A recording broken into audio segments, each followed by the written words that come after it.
My son-in-law sat across from me in court, smirking as if my voice no longer mattered.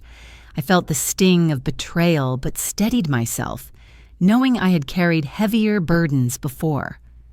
Quietly, I handed the bailiff a sealed envelope that held the truth they thought I'd never find. Little did they know this was only the first crack in their carefully painted facade. Before I continue the story, please subscribe to the channel and leave a comment letting me know where you're watching from. I had promised myself that morning would be simple, just a quiet trip to the supermarket with Aveline, my 8-year-old granddaughter who still tugged at my hand like she did when she was little. Houston's January air was sharp enough to nip at our cheeks, but inside the market, the heat and hum of the freezers wrapped around us like a blanket. I pushed the cart, filled it with milk bread, and the kind of cereal Aveline liked when she stayed at my house. I thought it would be an ordinary errand until I caught the sound of hushed voices by the produce aisle. 2 women stood near the apples, their heads leaned close. At first, I didn't pay attention. Gossip in a supermarket was as common as coupons. But then I heard the name Dorian, my son-in-law's name. My body stiffened. I moved slower, pretending to examine a stack of onions, but my ears sharpened. One woman whispered that she had seen Dorian out and about more than once, always with the same woman. She added with a quick laugh that the woman looked eerily like someone familiar, like my own sister Isolde. My face grew hot even as my hands stayed cold. The sting wasn't only the suggestion of betrayal, it was the shame of hearing it here in public with my granddaughter tugging at my sleeve, asking for chocolate milk. I managed a smile for Aveline and kept walking, but inside my thoughts crackled. I told myself not to jump to conclusions. Still, the whispers followed me down the aisle like shadows. Driving home, I gripped the steering wheel tighter than usual. Houston's freeways stretched out, but I barely noticed the cars around me. The neighbor's tone replayed in my head, sharp as a needle. I didn't say anything to Maribel, my daughter, who sat silent in the passenger seat. She was too tired these days, worn thin from the separation and the looming custody hearing. She didn't need one more wound. I swallowed the words, pressed them down, and let the suspicion settle in my chest like a stone. Later that week, while helping Maribel with laundry, I found myself at the edge of certainty. I was folding shirts when my hand brushed against the crumpled lining of Dorian's pants pocket. Out slipped a small rectangle of paper, creased but legible. A hotel receipt, Midtown Houston. The date glared up at me 3 nights ago. The line item listed a single room paid in cash. My breath caught, but my face didn't change. Years of being a mother had taught me to master that. I set the shirts neatly aside, slid the receipt between my fingers, and stared at the ink until it burned in my vision. This was no rumor in a grocery store. This was proof. For a moment, my heart hammered so loudly I thought Maribel might hear it through the walls. But when she called from the kitchen asking if I wanted tea, I answered evenly as if nothing had shifted beneath my feet. I folded the receipt, carefully tucking it into the small, zippered pocket of my purse. Evidence mattered more than accusations. I had learned that in 65 years of living. I knew if I stormed into the kitchen, waving the slip of paper, Dorian would deny, twist, or laugh it off. But evidence, when shown at the right time, had power. It could not be drowned out by charm or bluster. So I carried it with me silently, the way one might carry a loaded secret. That evening, I prepared dinner at Maribel's table. The clatter of utensils and the sizzle of onions filled the room, but beneath it ran a current of tension only I felt. Across the table, Dorian scrolled through his phone, chuckling, and angled the screen toward Isolde, who had dropped by to help with Aveline's homework. Their laughter rose and fell like a private language. My hands kept moving, stirring, serving, passing plates, but my eyes never left them.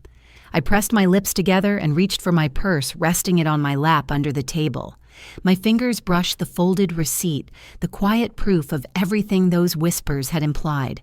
I clenched it as tightly as I held my breath, waiting, watching, choosing silence over eruption. Some battles were not won in kitchens or supermarkets. They were won in courtrooms under oath when truth could no longer be dismissed. Linked to next chapter, I pressed my lips together, holding the secret in my purse as tightly as I held my breath. Continuing the content of the previous chapter, and the very next night, their eyes gave them away across the dinner table. The very next night, their eyes gave them away across the dinner table. Maribel set out brisket and green beans. The chandelier hummed above the table. Winter air slipping through old frames of her Heights bungalow. I took the chair against the wall where I could see everyone without asking to be seen. Aveline sat by me with her milk cup. Across, Dorian and my sister Isolde took their usual spots a little too close. I told myself to breathe and watch. Watching is not the same as waiting. Waiting is helpless. Watching is work. Dorian carved the brisket with the kind of flourish men use when they want credit for showing up. He filled his plate first, then passed the knife to Maribel without looking at her. Isolde laughed before he said anything worth laughing at. Their glances were not long, but they were practiced like two people fluent in a small, dangerous language. The muscle in Dorian's jaw tightened when Maribel asked about his week. It loosened when Isolde murmured, "Tell the funny part." So he did, and she laughed a little too bright. Maribel smiled the smile of a hostess who forgives what she cannot name. I have seen that smile on women at church potlucks and in hospital waiting rooms. It is the last thread they hold before the whole thing unravels. I poured water for Aveline and straightened her napkin. Ordinary gestures steady the hands. I asked my granddaughter about library day. She told me the librarian let her stamp the due cards. She lifted her palm to show an ink smudge like a tiny blue moon. I kissed it because it was something pure on a night that was not. Isolde told a story about a neighbor's 6-foot snowman left up into April. Dorian laughed like it belonged to them alone. Maribel watched his face. I felt the familiar ache of being an elder at my own table and unheard. Then my phone buzzed. It lay face up near my fork, an old habit, so I could see messages from Maribel's attorney or Aveline's school. The screen lit my plate pale blue. One line appeared clean as a blade. I can still smell your cologne on my pillow. The sender name read Isolde. For a beat, the house fell away. There was only the glow of the words and the roar of my pulse. I tilted the phone under my palm the way you cover a candle in wind. I breathed once, twice. I glanced up. Nobody was looking. Shock is a loud visitor. Strategy is a quiet host. I chose the host. I slid the phone to the edge of my placemat, turned it face down, and lifted my glass. Water was safer than wine. It keeps a mind from running ahead of its feet. If 66 years have taught me anything, it's that truth does not need my volume. It needs my timing. "Pass the green beans," I asked. My voice came out level. Dorian passed the bowl without meeting my eyes the way people don't look at the officer who pulls them over. Aveline told a knock-knock joke. We humored her. Dorian checked his phone under the table. A thin smile tugged at his mouth. Maribel's sweet child touched his wrist. "Did you email the mediator?" she asked softly. "They need the financials by Friday. I'll get to it," he said sharper than he meant. Isolde's eyes flicked toward him. There it was again, that small, dangerous language. I ate and made myself taste its salt and smoke. I asked if the plumber had fixed the leak. Mostly, she said. When the plates were cleared, I boxed the leftovers. In the kitchen, I stared at labeled containers, life in tidy squares. People think order is control. Sometimes it is only fear alphabetized. Back at the table, dessert had arrived, pecan pie from the bakery on Yale. Your favorite Mama Maribel said. She had remembered. That steadied me. As I lifted my fork, Dorian joked about resolutions. Isolde finished his sentence. The humiliation in my chest thawed into something heavier, more useful. I checked the time and placed my napkin beside my plate. I should get going, I said. Early morning. I kissed Aveline's crown, thanked Maribel for dinner, and hugged Isolde with the kind of hug that leaves no warmth behind. She smelled faintly of that cologne. Either way, the truth was in my purse now. On the porch, the air was damp. In the car, the interior light pooled around me. I unlocked the phone. The message waited. I forwarded the screen to my private email and to the folder I started after the receipt. I added a note with the date-time faces at the table and the exact wording. In court, memory is a rumor. Paper is a witness. Through the windshield, silhouettes moved my daughter, clearing plates, my granddaughter hopping from tile to tile, Dorian leaning Isolde, tipping her head. Any family on any night. I did not cry. Tomorrow I would call the attorney. Tonight I honored the part of me that refused to be baited. I sat a moment longer and let the engine stay cold. The neighborhood was quiet except for dog 2 doors down and the hush of tires on Yale Street.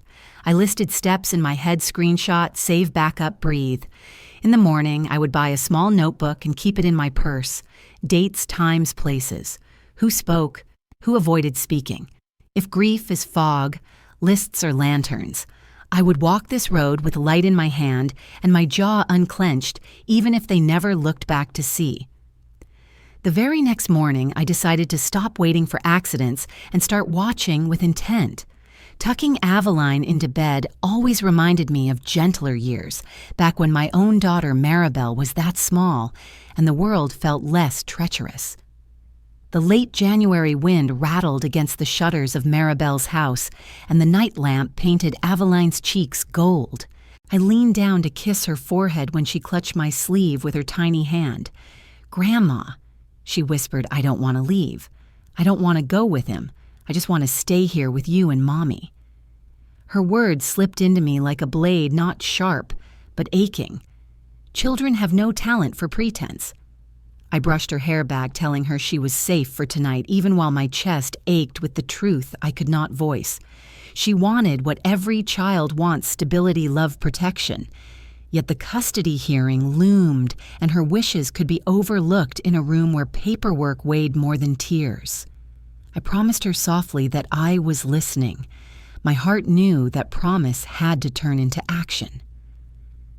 The next morning, I offered to help Maribel with laundry.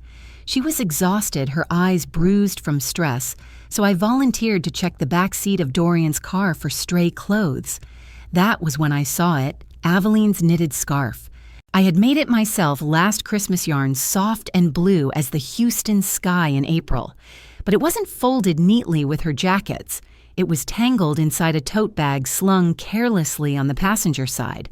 And the bag wasn't Aveline's. I had seen Isolde carry it before. I froze. The image burned clear, my sister slipping my granddaughter's scarf into her bag, carrying it as if it were hers.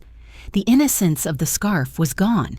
Now it looked like evidence of something shared, something unspoken. My chest tightened with bitter fury. Objects don't lie. A scarf in the wrong place is louder than gossip. I placed it back carefully, pretending I hadn't noticed, but inside me, the fury coiled tighter. That evening, after everyone went to bed, I returned to my small desk tucked into the guest room. I had been keeping a USB drive loaded with screenshots, receipts, and quiet records, breadcrumbs of their betrayal. I checked it twice before slipping it into the top drawer. I whispered to myself that this small piece of plastic might be the only voice I had when the courtroom demanded facts. Days later, I opened the drawer to add another note. The USB was gone. My pulse spiked. I rifled through every envelope, every folder. Nothing. My breath caught in my throat. Fear pressed against my ribs. Someone had been in my things. Someone knew I was building a case. I didn't sleep that night. Instead, I replayed every step who had been near my room, who had reason to snoop. The answer circled back to the same shadow, Isolde. 2 afternoons later, when she asked me to fetch a charger from her car, I went. I opened the console to search, and there it was, my USB wedged between receipts and gum wrappers like a trophy she hadn't bothered to hide well. My jaw clenched. It was deliberate. She wanted me to know she could touch what I protected. Sabotage wasn't a theory anymore. It was fact. I slipped it out silently, my hands steady, though my insides boiled. Back inside, I plugged it into my laptop. Some files were missing, renamed corrupted. She had tried to erase me before I even spoke. That night, I copied every file onto 2 more drives and hid them in separate places, one in the lining of my purse, another inside an old cookbook no one touched. I whispered to myself as I zipped my bag shut. Silence is powerful only when you protect it. I stared at my reflection in the dark window. My face looked older than I remembered lines, deeper eyes, sharper. But there was fire under the weariness. They thought they were erasing me. They didn't know I had learned long ago that survival is not noise, it's memory persistence, and the right weapon kept in the dark until the moment burns. I realized they were already trying to erase my voice before I even spoke. The morning sunlight spilled across Maribel's kitchen counters, bouncing off the polished tiles as I rinsed out Aveline's cereal bowl. The house still carried the faint warmth of her laughter, though she had already skipped off to the living room with her toys. I set the bowl down when I heard the familiar jangle of keys. Dorian strolled in, casual as ever, his cologne arriving before his voice. He was only stopping by to pick Aveline up for school, but his phone buzzed as he leaned across the counter to grab a coffee pod. The screen lit up, facing me just long enough for a preview to appear. The message was from Isolde. After the hearing, we'll finally... The rest cut off, swallowed by the lock screen. I didn't touch the phone. I didn't need to. The words were enough to thud against my chest. My hand stayed steady on the dish towel as I dried my palms, pretending I hadn't noticed. I filed the fragment away like a receipt, folded deep into a wallet's silent proof, not yet unfolded. "Thanks for watching," her Dorian said, casually pocketing the phone without noticing my gaze. His smile didn't reach me, though he seemed to think it should. Of course I answered evenly. My voice didn't betray the slow tightening in my stomach. I watched him guide Aveline out the door, the light falling on his back like a stage spotlight I hadn't asked to watch. When the door clicked shut, I exhaled slowly, letting the silence press into the kitchen. That afternoon, Aveline padded up to me, holding the family iPad. "Grandma cartoons, please." Her little fingers were sticky from fruit snacks, her eyes wide with the innocence of someone who thought electronics were just magic boxes for play. I tapped to open the app, but before the animation filled the screen, a calendar alert popped up. I froze. Testimony rehearsal. Tonight, 7 p.m., Corwin on Zoom. The attendees listed Dorian and Isolde. My chest tightened. My own name wasn't on it, but Maribel's fate was. I quietly captured a screenshot, careful not to let Aveline notice. I emailed it to myself, then opened the sent folder and deleted the trace. Old habits of a mother who had balanced checkbooks, kept receipts, remembered phone bills when her husband didn't. Documentation had always been my quiet armor, and today it was sharpened steel. I handed the iPad back to Aveline with a smile. "All yours, sweetheart." She giggled as the cartoon music filled the room. I sat beside her, my mind not on the dancing animals, but on the image now sitting quietly in my inbox. Later in the car, I synced the screenshot to both of my encrypted USB drives, labeling one in my pocket notebook with time and date. I flipped to a clean page, writing Feb. 2/9:42 a.m. Screenshot of Zoom rehearsal invite D and I. The notebook already held my other entries: hotel receipt, stray text message. Now it gained another layer. Accusations were noise. Documentation was proof. I whispered it like a mantra as I locked the USB away in my bag. By mid-afternoon, I sat in a corner booth of a quiet cafe. The smell of roasted beans clung to the air as I dialed Althea, a local attorney I trusted, to answer without judgment. "Screenshots are admissible?" I asked softly. "They can be," Althea replied. "As long as metadata is intact and chain of custody is documented. Keep originals, don't forward them around. And don't provoke them into reacting, you'll tip your hand." I nodded, though she couldn't see me. "And calendar, invite stronger than text, actually. They're time-stamped, verifiable. Keep backups. Keep calm." Her voice steadied me. When we hung up, I stared into my cooling coffee. Proof meant nothing if it wasn't preserved. It was no longer about what they whispered or where they met. It was about what I could lay on the table without a tremor in my voice. That evening, I served dinner in the same kitchen where the phone had lit up that morning. Maribel passed the salad Aveline asked for extra bread, and Dorian sat waiting with his fork tapping the plate. His eyes flicked toward the door as though expecting it to open. A new text buzzed on the group chat, Isolde running late. Be there soon. I set the iPad on its charger by the wall screen, dark now like a stage curtain drawn tight. Dorian shifted in his chair. My hands remained steady as I ladled soup, though my pulse thumped behind my ribs. We ate in careful conversation, Maribel asking about school supplies, Aveline chattering about her crayons. I smiled where I was supposed to, steady as the rhythm of a clock. When the door finally opened, their confidence seemed to walk in ahead of them, bold and unashamed. I didn't move to stop it. I let it stride across my living room because the more they rehearsed their story, the more seams I could see. I swallowed my soup and thought, keep walking. I tucked Aveline's workbook back into her backpack and clicked off the desk lamp, letting the quiet of the house settle over us like a quilt. Maribel had turned in early with a headache. Court prep always scraped her nerves raw. I rinsed a teacup in the guest bath, listened to the heater kick on, and told myself to sleep. But silence can be its own alarm. Beneath the mechanical hum, another sound gathered, a low friction of voices, traveling the hallway like a draft through old wood. I stood still until the words formed shapes. A man's hush, impatient at the edges. A woman's whisper, too sharp to be tender. My heart gave one hard knock. I set the teacup down and slid my slippers on a steady ritual to keep my hands from shaking. The guest room door opened without a squeak. I had oiled it weeks ago during one of those sleepless nights when chores felt like prayer. I stepped into the dim hall and let my eyes adjust. The house had always been safe to me. Family pictures on the walls, a growth chart penciled on the pantry door. Tonight the frames were silhouettes, each one a witness. Their voices came from the far end near the study. I moved in the slow rhythm my mother taught me when a child had fever, unhurried, sure-footed present. "Keep your story straight," he hissed.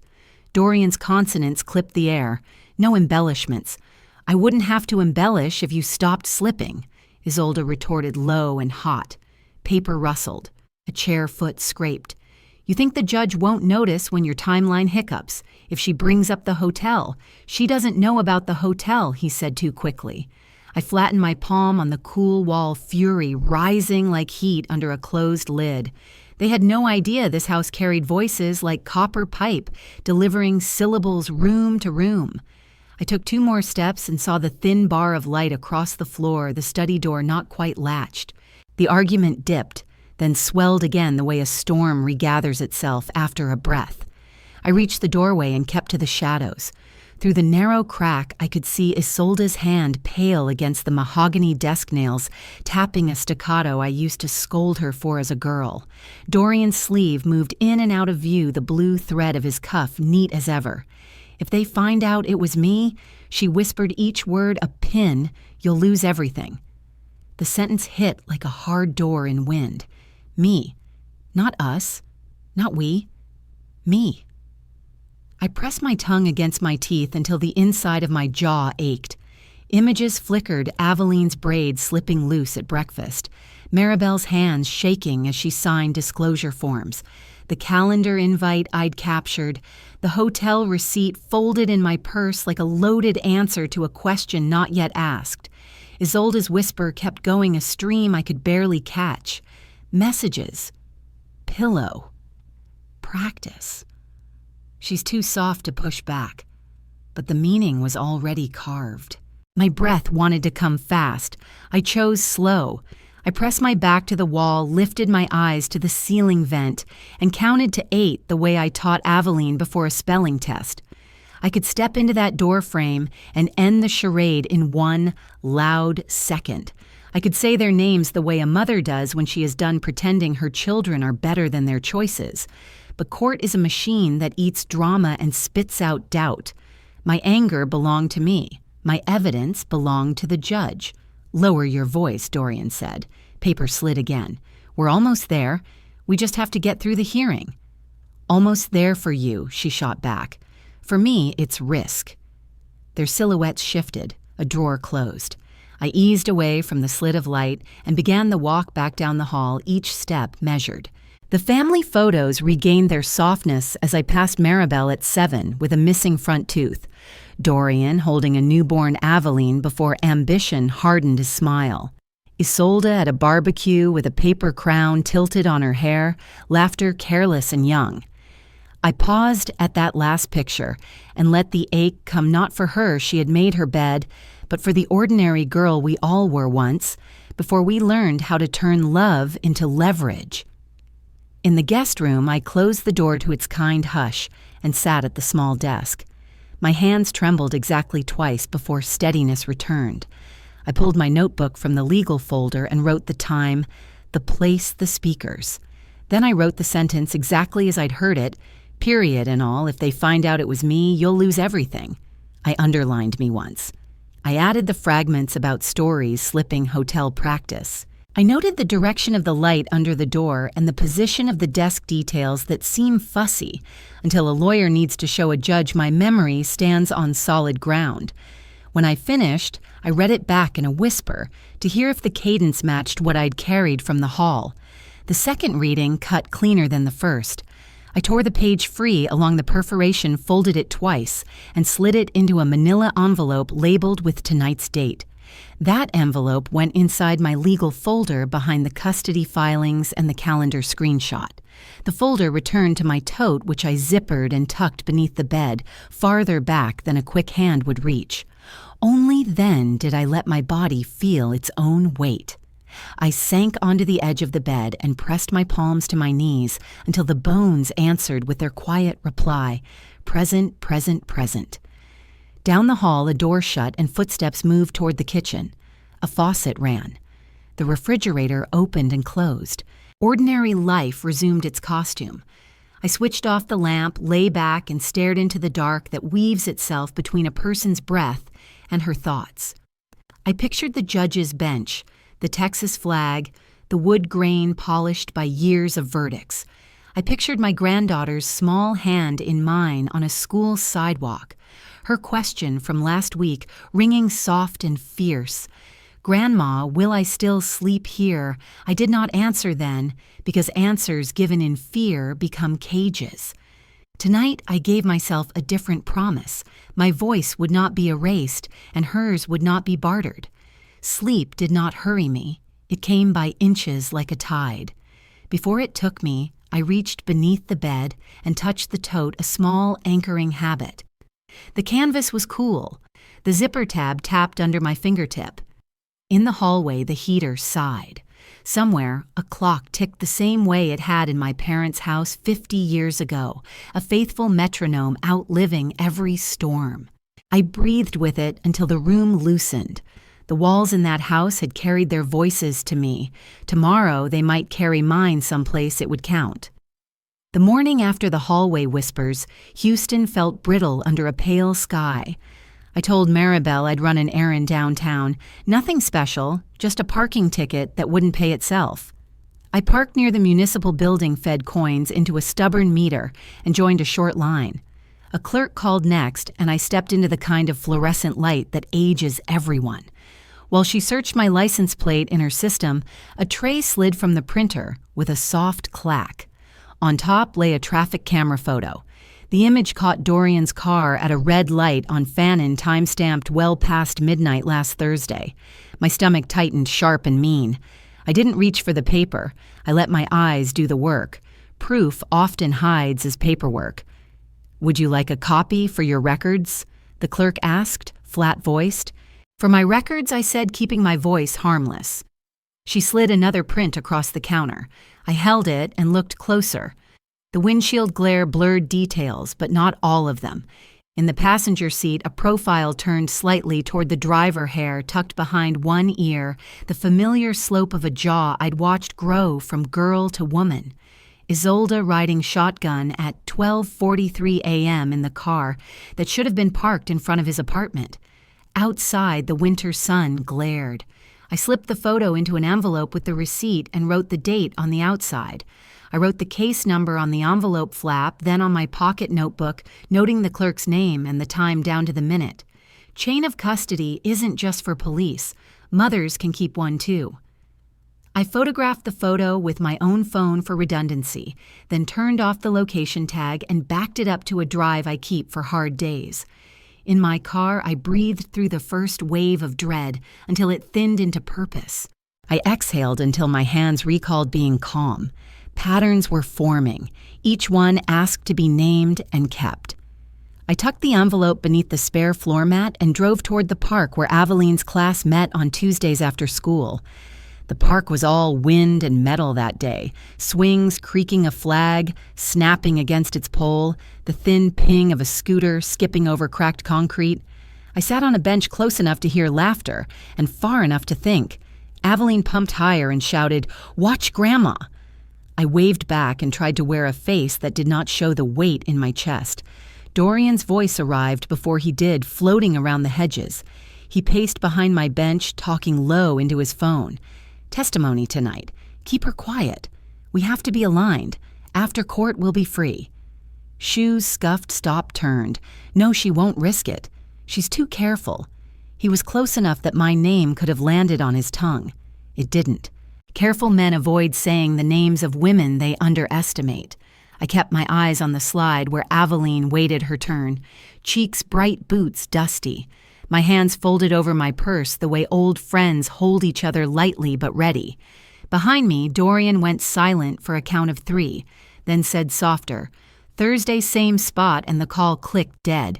He rounded the hedge a moment later and startled when he saw me. "Lorraine," he said, too warm. "Didn't see you there. I've been here a while." I answered and smiled so gently it made him blink. He waved to Aveline, pocketed his phone, and checked his watch. The gesture was practiced. The drive home took us along streets I've known for 40 years, live oaks leaning over Montrose murals fading between taquerias and nail salons, a sky like tin. Dorian hummed to the radio. Aveline told a long story about a classroom turtle. I let the city steady me. Every few blocks I repeated the rule I live by now. Every slip they make is a gift. Thank it, wrap it, store it. At a red light on Main, I thought of that photo again. The red glow washing their faces, the light itself a witness. I pictured the judge's bench, the seal, the careful language of Texas family code sections I'd read at midnight. My knuckles had gone white around the wheel. I eased them open. Years teach you that clenching keeps you from steering. Back at the house, the late sun fell through the blinds in narrow gold ladders. I sent Aveline to wash up for snacks and set the envelope on the kitchen table. The paper made a small sound. I added the copy of the ticket behind the photo and a note with the intersection and time. Then I carried the envelope to my room, slid the folder from under the mattress, and slid the new pages inside the calendar. Invite the screenshot, the hotel receipt, the hallway. Quote, "Now," I stood there longer than I needed to hand still on the folder and pictured what freedom meant in Dorian's mouth, an emptied house, a child's suitcase holidays carved up by a quartz clock. He thought freedom meant removing us from his schedule. I meant to show him it also meant the removal of illusions and that those fall harder. A garbage truck heaved outside. A dog barked down the block. I closed the folder, took one last look at the neat row of labeled tabs, and pushed it back into its hiding place. On my way to the kitchen, I paused at the doorway to watch Aveline sing to her crackers a private song. Children make their own weather. My job was to keep a roof over it. That night, as I turned out lights, I felt the line between fear and resolve move. Their secret trips weren't accidents. They were a rhythm. Rhythms leave tracks, and tracks followed patiently lead. Somewhere you can stand and speak without shouting. Late February put a thin chill in Houston's air. I stood on mine with a dented watering can over rosemary and geranium. Across the street, Mrs. Klein shuffled along with her terrier, a wool cap pulled low. She's one of those neighbors who notices everything. "Evening, Lorraine," she called, stopping at my gate. You keeping those alive through this fickle weather? Trying my best, I said. Rosemary forgives a lot. She chuckled, then leaned in. The way older women do when they're about to give you truth. Speaking of forgiving, I hate gossip, but I'd hate leaving you in the dark more. That son-in-law of yours, Dorian, I keep seeing his truck outside your sister's place. Late. More nights than I can count. My hand went weightless. I kept my voice even. Isolde's. She nodded. That silver truck with the dented bumper. Parks under the pecan tree, Thursday past midnight, again Saturday. She lowered her voice. If anyone asks, I know what I've seen. Thank you, I said, because anything else would crack me. The terrier tugged, and she started on tossing back. You take care, honey. I went inside before my face betrayed me. At the kitchen table, I opened my small notebook, the one with bent corners and a coffee ring. I wrote it all down, dates times bumper dent pecan tree. Then I copied her phrasing, more nights than I can count. Beside it, I wrote willing to testify and underlined it. I snapped a photo and clipped a printout to the folder that felt like armor. A hunch pulled me to the car.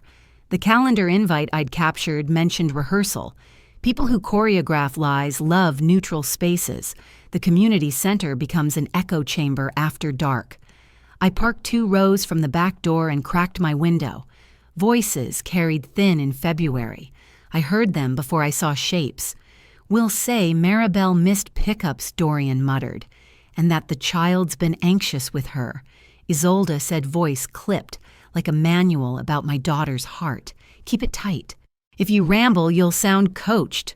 A third voice joined male steady. Let's take it again, he said, Corwin. Paper rustled. Mr. Reyes. When did you begin to worry about your daughter's stability? Dorian cleared his throat like an actor finding his mark. Around Thanksgiving. She was scattered. Lorraine was overbearing. The home wasn't calm. Heat rose in me. They were building a house out of fog and calling it shelter.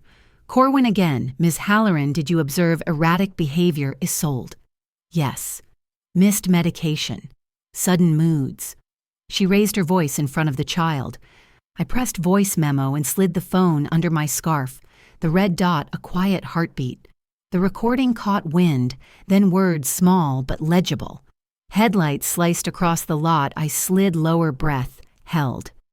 By the door, Isolde stood arms crossed. Dorian angled toward her between questions with an unguarded lean. Again, Corwin said. No adjectives. Let the implication do the work. Isolde laughed softly. Story of my life. Condensation bloomed on my window. Across the asphalt, Dorian rubbed his face. And if Lorraine shows up with something, she won't, Isolde said quickly. She's careful. Careful people hesitate. They started again. I recorded it, all the feigned concern, the phrases designed to bruise without leaving fingerprints. Once a security cart rolled by, amber lights sliding over my dashboard. The guard rolled past. I kept still. After 20 minutes, doors thudded, engines turned over, and the lot emptied. I waited until taillights were gone before sitting up. My knees ached. Age announces itself at strange times. I stopped the recording and played back a few seconds. Dorian's voice arrived thin but plain. We'll say Maribel missed pickups. Corwin. Let's take it again. Isolde's pivot. If you ramble, you'll sound coached. Their own words stitched into a net. On the drive home, I kept the radio off. The city strung red lights, laundromats, corner stores, and hand-painted church signs. I thought of Mrs. Klein's terrier trotting under porch lamps. I thought of juries, neighbors, and how truth often wears a cardigan. My phone lay face down. The recording glowed like an ember. In the kitchen, I set my keys down without a sound. I uploaded the audio to 2 places, a cloud account under a name only I remember, and the encrypted drive already holding the calendar screenshot and traffic photo. I labeled it Compter Lot Rehearsal and wrote the same in my notebook. I texted myself a transcript of the clearest lines because paper and pixels fail in different ways. Standing there, palms on cool laminate, I knew silence had evolved. It wasn't just patience anymore. It was camouflage, a way to move through their story without tripping alarms. Let them speak. Let them stack their neat little lies. My job was to count them, name them, and carry the inventory into a room with a seal. I turned out the kitchen light. The house exhaled. In the dark, I claimed it aloud. I will keep letting them speak while I stay in the shadows, collecting every word. Tomorrow, I would test how far their arrogance would go when they thought I wasn't watching. I poured a glass of water, counted breaths the way my counselor taught me after Nate died. Steadiness returned like a tide across Galveston Bay. Maribel waited until Aveline's door clicked shut and the white noise machine hummed like distant rain. The living room lamps were low, the Houston night leaning against our windows, the air smelling faintly of dish soap and warm tortillas. She stood by the couch with her arms folded, and I could feel a storm forming where words should have been. "Mom," she said, "are you getting too involved?" I set my tea on a coaster. "Too involved in what, honey?" "In all of this," she said, gesturing at the papers on the coffee table, court dates, school forms, the custody evaluator's checklist. "Dorian says you're stirring things up. He says you never liked him, that you'll say anything to make sure I win." I breathed through my nose, slow and careful. She flinched, and I hated that it hurt her. "He told me you're fabricating." She said the word, tumbling out as if it tasted wrong. "Isolde said the same, that you're collecting scraps to fit a story." I looked at the stack of notes in my own handwriting, the neat dates, the times, the places. "I collect what they drop," I said. "I don't put it in their hands." Maribel sank onto the far cushion. She tucked her feet under her like she did when she was 12 and still fit into my lap. "I'm exhausted, Mom. I want to believe you, but this war is turning me into someone I don't recognize." "Wars do that," I said softly. I heard the hum of the refrigerator, the slow turn of a car at the corner. "Did you really find a receipt?" she asked, finally not looking at me. "Yes," I said. Truth laid out like cut cloth. In his pocket, Midtown Hotel, 2 weeks ago. She pressed her palms to her eyes. "Maybe I'm the fool? Maybe I still want my family back the way it was." She laughed without joy. "We weren't even perfect, were we? But it was ours." Instead, I picked up my tea again to keep from reaching for her. Wanting the past to hold still is the oldest wish I know I said. It never does. In the kitchen, the faucet dripped. The sound counted seconds we could not get back. She lowered her hands. "Dorian told the evaluator you're coaching me," she said. "He said you're turning me against him, that you're angry because he and Aunt Isolde get along." "I am not coaching you," I said. "I am reminding you to breathe, to eat, to document." "If that's coaching, then life has been coaching me for 65 years. Her mouth trembled. "What if the court thinks you're meddling? What if it hurts me? What if they think I'm unstable because my mother is everywhere?" I didn't answer at once.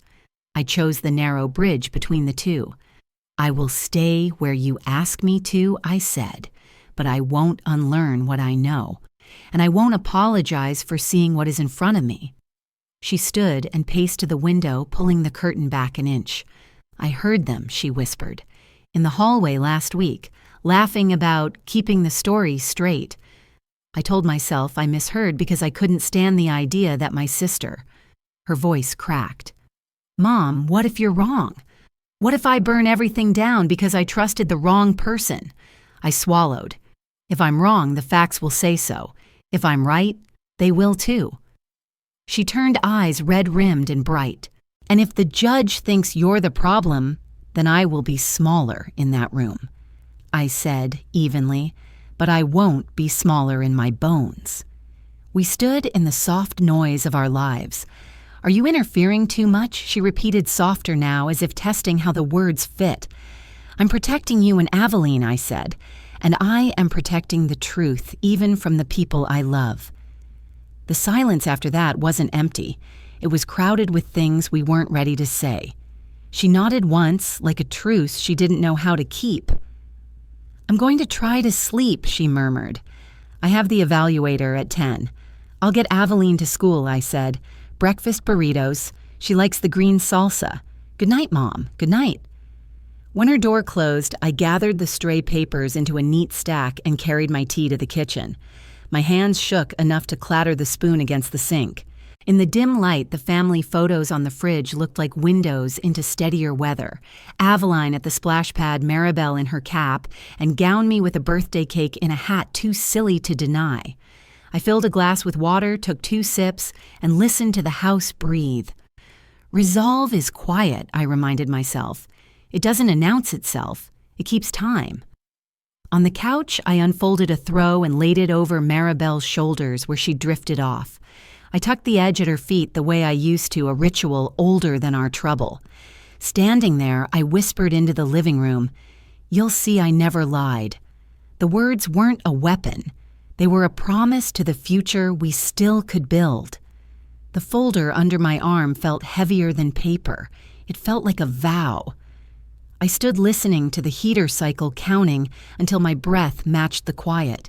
And if even my own child doubted me, then the only way forward was to let the facts scream louder than my voice ever could. The courthouse smelled faintly of waxed floors and burnt coffee.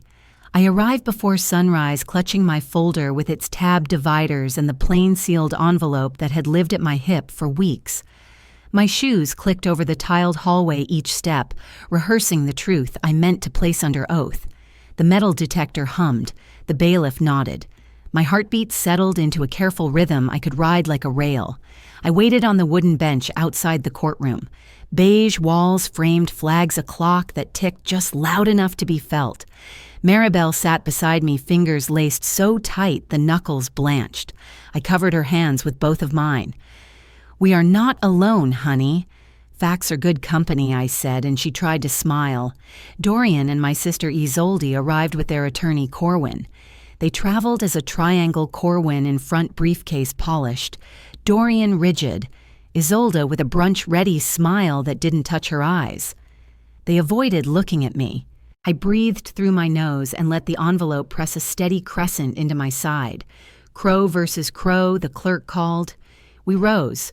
My knees admitted my years, but my spine remembered every boundary I'd ever had to build. The judge, a silver-haired man whose glasses rode low as if to weigh lies, scanned the pleadings pen, tapping dates, filings, prior orders. Corwin stood first, the word, "Your Honor," floating out like steam from a kettle. Before we begin, I note the prominent role of the grandmother. However loving can confuse events, we must be cautious about well-meaning interference. He smiled toward me as though complimenting my cardigan. Age wrapped in sugar is still condescension. I let my jaw loosen and my breath lengthen. The envelope waited under my palm like a quiet yes. Corwin's opening painted Maribel as volatile and Dorian as the lighthouse. He insinuated that I meddled, that my notes were stories, not records. I filed each exaggeration in the mental ledger I had kept since January, dates, times, names the angle of every half-truth. Our attorney spoke of Aveline's routines, school pickups, pediatric notes. I watched Corwin lean back smug as if the morning were already his. Then he called rumors unfounded. His eyes flicked to me, daring collapse. I raised my brows as though surprised and stood. "Your Honor, with the court's permission, I have newly preserved materials relevant to testimonial integrity." My voice carried without strain. I drew the sealed envelope from my purse, its edge cool against my fingers. The judge nodded. Bailiff. Paper met palm. The envelope crossed the room like a small, unremarkable ship. Still, the air shifted around its wake. I sat again, spine-tall, hands steady on my skirt. The seal cracked. Pages rustled. The judge's eyes narrowed at a timestamp, then moved to the calendar invite, then to a screenshot with metadata. Finally, he paused at the audio log notation and my chain of custody notes, each entry dated, initialed backed up twice. Corwin's posture changed by degrees. Shoulders lifted, jaw set, pen stalled. Dorian squinted at the table as if reading there might rescue him. Isolde smoothed an invisible thread on her sleeve. Her smile was suddenly work. The fluorescent hum seemed to lower itself to listen. "Counsel," the judge said, "voice careful. We will review these exhibits on the record." He lifted the first page. "Ms. Lorraine, please confirm this screenshot was captured from the shared family iPad, and this," he tapped the header, "was sent to your email the same minute." "Yes, Your Honor." The original remains on the device. The header and the device log corroborate the time. I preserved both before notifying counsel. I did not look at Corwin. I did not need to. Corwin cleared his throat.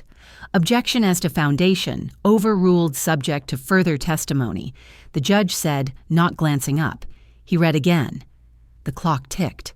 My pulse did not. The bailiff brought a speaker closer. The judge skimmed the audio notation and nodded. "We'll hear the first 30 seconds. A thin hiss, the sound of a parking lot at night. Then Corwin's own voice captured in rehearsal. "Keep her quiet. After court, we'll be free." He went still. No one moved. My breath left me in a slow ribbon. Vindication doesn't shout. It arrives like dawn through blinds, thin, patient, irresistible. Corwin tried to recover. "Context is essential, it will be," the judge said evenly. "For now, the words are clear." He turned a page. "And the traffic photo, same car, late hour passenger, identified the state's ticket copy," I answered. "Certified duplicate." The judge looked up. His eyes were not unkind, merely exact. "All exhibits will be marked." We proceed. When he finally lifted his gaze from the first page, the entire courtroom forgot to breathe. He set the packet down and steepled his fingers. "Counsel, we will take 5 minutes. When we return, be prepared to address admissibility and any alternative explanations." Corwin nodded too quickly. Dorian's lips thinned. Isolde stared at the tabletop like it might open. I folded my hands and studied the grain in the wood. I was not gloating. I was ready. I had been ready since the day a neighbor whispered and a receipt rustled in my purse. Facts at last were speaking in a voice bigger than the prettiest lie. In here, pretty could not. The courtroom kept its steady hum, the kind fluorescent lights that flatten people into paper. By the time we reconvened, my exhibits sat in a neat stack before the judge headers, aligned timestamps, crisp chain of custody notes tucked like ribs beneath the skin. The bailiff called, "All rise," and we rose together. My knees complained, but my gaze did not. "Exhibits 9 through 12 are admitted," the judge said. Corwin sprang up as if pulled by a wire. "Objection, Foundation, Your Honor. Screenshots can be altered and the grandmother's notes are self-serving." His smile never reached his eyes. The judge peered over his glasses. "Objection overruled. The device metadata and preservation steps go to weight, not admissibility. We will hear them on the record." His gavel made a small, decisive sound. A dime dropped in a quiet room. I let air travel the length of my spine. Proof is a language you don't shout. You let it speak in its own grammar. Across the aisle, Dorian watched the table, not me.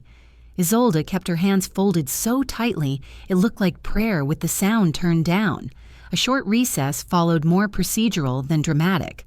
When we returned, the bailiff escorted in a man in a navy shirt with a badge clipped to his chest. "Hotel shift supervisor," the judge announced. "Subpoenaed this morning after clerical confirmation." The witness raised a hand and swore in. "I supervised front desk the night in question. I can identify both individuals. Mr. Dorian Crow and Ms. Isolde Morgan checked in together after 11 p.m. Our system logged their IDs. Camera stills correspond to the reservation. The retention policy is 1 year. These records fall within that period." The temperature in the room didn't change, but the air did. Corwin's pen froze mid-note. Dorian blinked hard. Isolde's jaw twitched like a thread pulled too tight. Corwin tried to sand the edges. "You handle dozens of check-ins nightly. Memory is fragile. Are you certain?" "Yes," the witness said, tone flat. "Policy requires ID verification and staff credentials for every entry. I made the entry. The login shows my initials. The dates align with the week the custody petition was filed. The judge leaned forward. Counsel, your opening spoke of rumors. We now have documented overnights. Explain. Corwin inhaled, then exhaled nothing useful. The explanation shrank under the weight of a timestamp. I watched the record do the work. For weeks, I had been called dramatic, meddlesome, old-fashioned. In this room, I was simply a woman who wrote things down and kept them safe. Proof turns character into furniture. It doesn't care if you like the chair, Isolde whispered to Dorian. The judge rapped the gavel. No coaching. Dorian lifted his head too quickly. It wasn't, he started, then tripped over the word together. A murmur rolled through the benches and died against the walls. Corwin touched his arm, a warning dressed as comfort. We will proceed, the judge said. The court will take the exhibits under advisement and hear additional witnesses tomorrow. Neighbor testimony and a technical custodian. Both sides will exchange device artifact lists by 6 p.m. today. He wrote the deadline on the file with an underlined stroke. I wrote the same deadline in my planner. The ink looked calm, which is how I wanted to be remembered. Maribel's hand found mine under the table, a squeeze more prayer than plea. I answered with one firm press, I am here. I am steady. I am not guessing. Corwin asked to be heard again some point about context and marital strain. The judge waved it off. Context is not a solvent for facts. He stood the sentence upright like a fence post. When the supervisor stepped down, he glanced at me only once, the way a stranger might nod at another stranger who kept a door from slamming. I nodded back. It was not triumph. It was gravity restored. In the hallway during a brief break, I folded and unfolded a peppermint in its cellophane, letting the small crinkles settle my hands. Dorian paced 10 yards away, trapped in a circle of his own making. Isolde checked her phone as if reception could rewrite the morning. Maribel stood with her back to the window, eyes on the floor, saving her strength for the next hour. We filed back in. The clerk marked the exhibits. The judge reread the first page, then the second. He stopped at the calendar invite. Testimony rehearsal tonight, 7 p.m., Corwin on Zoom. And his eyes narrowed not in anger, but in recognition. Rehearsal is not illegal. Collusion, on the other hand, has a smell to it. The room could smell it. Corwin pivoted. Your Honor, my clients deny any affair. They met to discuss childcare transitions. The reservation was a mistake. The words wandered the room, looking for a chair to sit in, and found none. Duly noted, the judge said. We will test that claim against the record. His pen tapped once, twice. The taps landed like small hammers inside my ribs, not painful, constructive. I pictured Aveline's braid between my palms, the soft weight of it the morning she asked not to go. I pictured the scarf I knit turning up where it should never have been. Those memories burned, but they also cooled me. They reminded me why I had chosen silence over spectacle. No one can unring a gavel. The judge rose. We'll adjourn for lunch. Return at 2 for scheduling orders. The gavel struck. Chairs scraped. Paper whispered. Outside, traffic remembered what to do. In the stairwell, Maribel whispered, Mom? She didn't finish the question. She didn't need to. I brushed her sleeve. We'll keep walking, I said. That's all. The words were plain, and that made them strong. At 2, we reconvened. The judge issued guardrails for tomorrow, witness order exchange lists. No contact between parties outside counsel. No deleting. No factory resets. Corwin started to object, then thought better of it. When the gavel fell this time, the story they had been selling for months was no longer a rumor. It was an entry, an exhibit, a line in a ledger that would outlive everyone's pride. I slid my pen into its loop, closed my planner, and stood. When the day ended, I did not celebrate. I filed. I labeled. I backed up the backups. I brewed tea in a paper cup and let it go cold while I typed a list for the morning neighbor contact info audio chain, notes the traffic ticket copy, the supermarket date. I added one more line, breathe. I underlined it twice. We stepped into the late light. Houston did its usual February trick sunshine with a bite under it. Maribel's shadow fell across mine. She didn't say thank you. She didn't have to. Her silence had finally changed key. When the gavel fell, their story was no longer a secret. It was a record. The courtroom buzzed louder than it had that morning. By the time we filed back into the benches, I could feel the air charged with curiosity. The gallery had filled with unfamiliar faces, neighbors, courthouse regulars, maybe even reporters who had caught the scent of scandal. I steadied my breathing as I clutched my folder, aware that every extra pair of eyes meant the stakes were no longer private. "All rise," the bailiff called. We rose together, the wood benches creaking in unison. The judge re-entered, robes flowing, and with a small nod motioned us to sit. "Next witness," he said simply. The clerk called her name, and there she was, our neighbor, Mrs. Klein, older but brisk, clutching a small USB drive in her palm like it was a talisman. My chest tightened. Fury at my life being exposed churned beneath my ribs, but I locked it down with the same discipline that had carried me this far.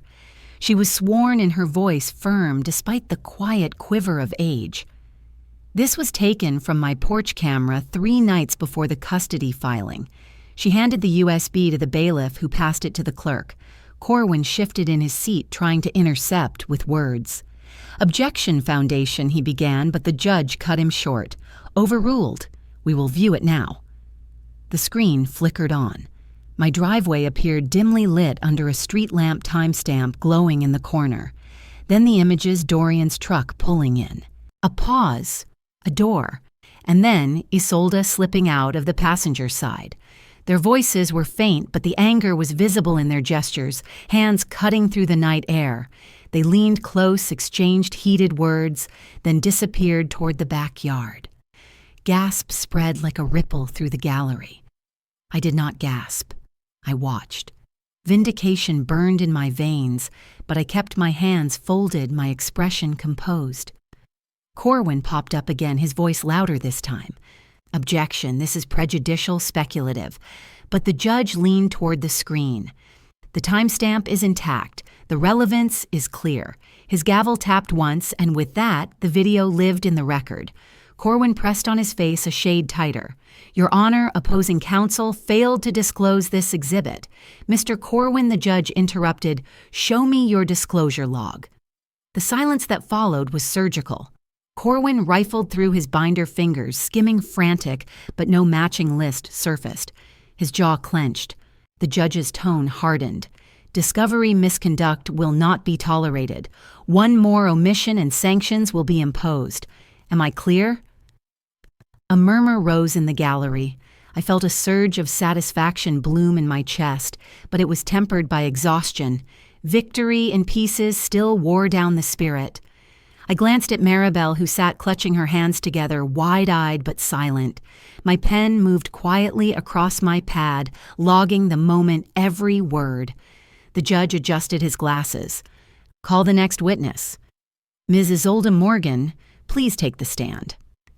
My sister stood, her face pale beneath makeup that suddenly looked like a mask cracking in the heat. She swore in her voice smaller than I'd ever heard it. Corwin guided her gently through direct questions, but the answers faltered. "Yes, I know Dorian socially. Yes, we met. Occasionally." She paused, throat bobbing. When pressed on dates, her voice trembled. The judge leaned forward. "Answer clearly, ma'am." Under crossed the contradictions mounted. The hotel log showed late-night check-ins. The video showed driveway confrontations. Then it happened. A slip. Her voice cracked, and she blurted out, "It was never supposed to matter." The words hung in the courtroom like smoke after a gunshot. Corwin's head whipped toward her, horrified. Dorian buried his face in his hands. The gallery erupted in whispers, the bailiff barking for order. I sat perfectly still, every muscle contained. Inside, a grim satisfaction hummed. After months of secrets, the mask had broken on its own. I didn't need to raise my voice. Her own had betrayed her. The judge rapped the gavel. "Enough. We will adjourn until tomorrow. Written motions are due by 9 a.m. His eyes cut through the room with razor clarity. And this court expects candor moving forward. We rose again. Papers shuffled, benches scraped, people whispered. I gathered my folder, my planner, the peppermint I had unwrapped but never tasted. As we walked out, the hallway swelled with sound, but all I felt was a heavy ache under my sternum. The tide had turned, yes, but final battles demand final breath. When Isolde's voice cracked on the stand, I knew tomorrow would not save them, it would end them. The courtroom settled into a hush that felt almost human, breathing, listening, waiting. Fluorescent lights hummed above us like steady nerves. The judge paged through his notes pen, parked along a binder already swollen with our months of ache. Beside me, Maribel's hands were cool. I rested my palm over hers and counted our breaths in holdout. We had learned to survive in the space between beats. The bailiff shifted, leather creaked. Somewhere a copier clicked, spitting out other people's endings. I remembered the first day I walked into this building with only doubt and a manila folder, and the night since when I taught myself to outweight fear. I would not look at them. I looked at my daughter, my fierce girl, and kept my voice at a whisper. Breathe. She nodded without looking up. A clock ticked patient. Counsel, the judge said at last. Paper rustled. He removed his glasses and the air changed. Having reviewed the testimony exhibits and the record as a whole, the court makes findings of fact. His cadence was careful, a carpenter setting planks. The evidence establishes repeated contact between Mr. Walters and Ms. Morgan, including late-night hotel stays, contemporaneous with filing dates. The court finds their credibility impaired. My throat felt sanded, but I kept my face still.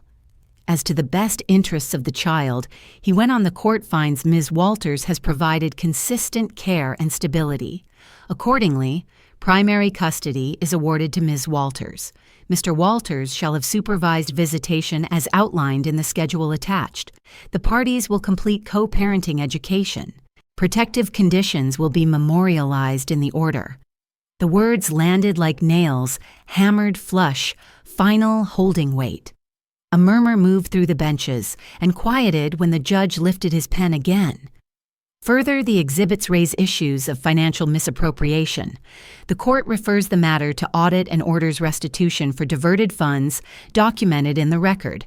Deadlines for disclosures and compliance will issue this afternoon. Dorian's shoulders sagged as if gravity had finally argued him down. Isolde's mouth compressed to a hard dash. Corwin's note stopped mid-line. The gavel touched down, not a crack, but two firm taps that said enough. We stood. The gallery dispersed in soft chatter like surf at low tide, curious, satisfied, already drifting toward lunch. I slid our copy of the order into my tote, careful with the edges the way you handle photographs of the living. Maribel leaned against me for a beat, then straightened, smoothing her skirt as though reassembling herself piece by piece. In the hallway, the air turned colder. Phones hovered at chests and shoulders, record buttons waiting. I kept my gaze forward and placed my body between the microphones and my daughter. No comment, I said not unkindly. The doors opened and daylight reached in like a hand. Behind us came the sound of a partnership failing in public. "This is your fault," Dorian hissed at Isolde. "You said I said nothing. You didn't ask me to say," she snapped, brittle as glass. Corwin tried to gather them with words about procedure, but their faces had already turned on each other. I did not look back. Some endings do not want witnesses. We kept walking. The elevator stalled on another floor, so we took the stairs, each landing a small mercy. Outside, February sun laid a clean light over the courthouse steps. The wind lifted the corner of the order in my bag paper, making the faintest applause. For the first time in months, Maribel's grip on my arm wasn't desperate. It was simply close. We sat on a low wall beneath the live oaks where the shade made a lattice across the concrete. Cars passed. Somewhere, a siren wailed and faded. I let the quiet stand between us and do its work.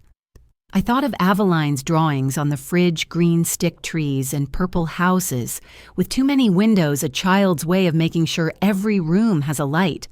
I thought of my sister as a girl bright and hungry, of the strange shape our family took to accommodate her wants, of the muscle I had built in silence because— "You're shaking," Maribel said. I looked at my hands. The tremor was small, a tired metronome after a long recital. "It will pass," I said. "What stays is what matters."